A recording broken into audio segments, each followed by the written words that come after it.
Hello dear students, welcome back to our channel. तो बच्चों, आज की इस वीडियो में हम क्लास 7th और 8th का वर्कशीट नंबर 9 करेंगे।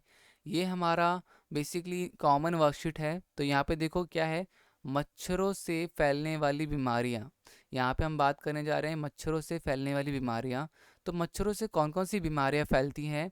तो वो होती है डेंगू, मलेरिया, चिकनगुनिया जैसी बीमारियाँ जो होती हैं वो बारिश के मौसम में, मानसून के समय में मच्छरों के काटने से होती है। मच्छर साफ पानी में या उसके आसपास अंडे देते हैं। बरसात के मौसम में मच्छरों से स्वयं को बचाने के कुछ तरीके इस प्रकार से हैं। तो सबसे पहली बात बताई गई कि मच्छर कहाँ पाए जाते हैं, कहाँ अपने अंडे देते हैं। तो मच्छर साफ पानी में देते हैं, साफ पानी में या उसके आसपास। तो अब यहाँ पर आपको पहला दे रखा है कि आसपास की जगह को साफ रखना। ठीक है, सबसे पहला काम है हमें साफ सफाई पे ध्यान रखना पड़ेगा। और दूसरा काम है मच्छर भगाने वाली दवाई और का प्रयोग करना। वह पूरी बाजू के कपड़े, मतलब फुल स्लीव्स वाले, फुल शर्ट पहनना है हमें, फुल स्लीव्स वाले टी शर्ट्स पहनने हैं हमें। और आपको पैंट भी फुली पहनना है ऑब्वियसली। और मच्छर भागने वाली दवाई जो होती है, मच्छर को भगाने वाली दवाई जो होती है, वो आपको इस्तेमाल कर सकते हो। ठीक है। उसके बाद लिखा है उन जगहों से एकत्रित पानी को हटाना जहां मच्छर अपने अंडे दे सकते हैं। जैसे कि टायर और बाल्टी। तो जहाँ पे पानी इकट्ठा हो जाता है, जैसे कूलर के अंदर, टायर के अंदर, बाल्टी के अंदर, तो और टैंक के अंदर, तो आपको वो पानी नियमित रूप से साफ करना पड़ेगा, उन वहाँ से हटाना पड़ेगा, टैंक को वापस से साफ करना पड़ेगा और वापस से पानी डालना पड़ेगा। ठीक है, अदरवाइज बहुत बुरी बीमारी भी है ये डेंगू। गड्ढों और पानी एकत्रित होने वाले अन्य जगहों को भरना। तो गड्ढे जहाँ पे होते हैं बड़े बड़े, तो उसको भरना, अदरवाइज उसमें भी पानी अगर इकट्ठा होगा तो डेंगू हो सकता है। मादा एनोफिलिज मच्छर के काटने से मलेरिया और एडिस मच्छर के काटने से डेंगू होता है। ये मच्छर एक तरह के नहीं, बहुत तरह तरह के होते हैं। ठीक है ना। अब बात करते हैं प्रश्न उत्तर की। प्रश्न दे रखा है, पहला प्रश्न, बरसात के मौसम में मच्छरों से फैलने वाली बीमारियों का नाम लिखिए। तो बरसात के मौसम में मच्छरों से फैलने वाली बीमारियों का नाम लिखना है और बीमारियों से बचाव के तरीके चित्र के माध्यम से दर्शाइए। तो देखो, बीमारियों के तरीके आपको बताने हैं। तो देखो यहाँ पर हम क्या करने वाले हैं, आप यहाँ पे क्या करोगे, तो यहाँ पे कौन कौन से होते हैं, तो बरसात के मौसम में मच्छरों से फैलने वाली बीमारियाँ कौन कौन सी होती हैं। तो यहाँ पर आप लिखोगे ये वाला। ठीक है ना, मच्छरों के काटने से, ओह सॉरी, यस बच्चों। तो यहाँ पे इसका आंसर होगा कि मच्छरों के काटने से, सिर्फ इतना लिखना है आपको, मच्छरों के काटने से डेंगू, मलेरिया और चिकनगुनिया होती है।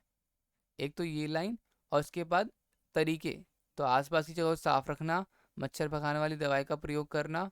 ठीक है। और उसके बाद छोटा छोटा लिखो। ठीक है। और ये दूसरा पॉइंट ये लिख सकते हो, पूरी बाजू के कपड़े पहनना। ठीक है ना। और जहाँ उन जगहों को से एकत्रित पानी को हटाना जहाँ मच्छर अपने अंडे दे सकते हैं। ठीक है। तो ये छोटा सा आंसर आप लिख लेना, जितना मैंने हाईलाइट किया है उतना आप सब लिख देना आंसर फर्स्ट में। ठीक है। आप सब चाहो तो ड्राइंग भी बना सकते हो। आंसर फर्स्ट में इतना ही आंसर होगा। अब है, मादा एन्फोलिज मच्छर के काटने से मलेरिया होता है। तो देखो लिखा हुआ है ना, मादा एन्फोलिज मच्छर के काटने से मलेरिया होता है। तो क्या है ये सत्य है। ठीक है, ये सत्य है। पानी के टैंक, कूलर और पानी एकत्रित होने वाली जगहों की साफ सफाई से मलेरिया से कैसे बचाव हो सकता है, समझाइए। तो ऐसे में क्या होगा कि जब हम, अब यहाँ पे लिखा हुआ था ना कि गड्ढों और पानी का एकत्रित होने वाले अन्य जगहों को भरना क्यों ज़रूरी है, ताकि ऐसे में क्या होता है कि जब हम साफ सफाई करते हैं तो मच्छर अपने अंडे नहीं दे पाती। ठीक है ना। तो जहाँ मच्छर मच्छर फिर अपने अंडे नहीं दे पाती, तो यहाँ पर हम क्या करेंगे कि पानी के टैंक, उत्तर में लिखेंगे यहाँ पर कि पानी के टैंक,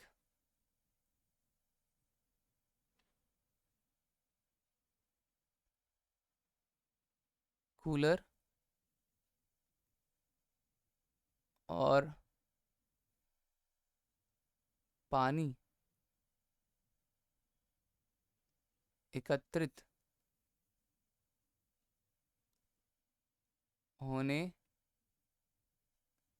वाली जगह की साफ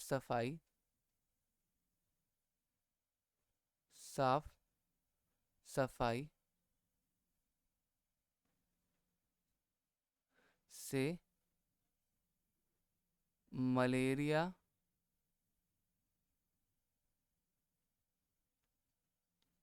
मलेरिया का फैलना कम हो जाता है। ठीक है, तो इस तरीके से हमने यहाँ पर लिख दिया। तो इस तरह से हम मलेरिया का फैलना कम हो जाता है और हम बच सकते हैं। तो ये हमारा आंसर होगा। और बस आज की इस वर्कशीट में यही था। मिलते हैं अब अगली वीडियो में। आज के लिए इतना ही। तब तक के लिए bye bye and take care बच्चों।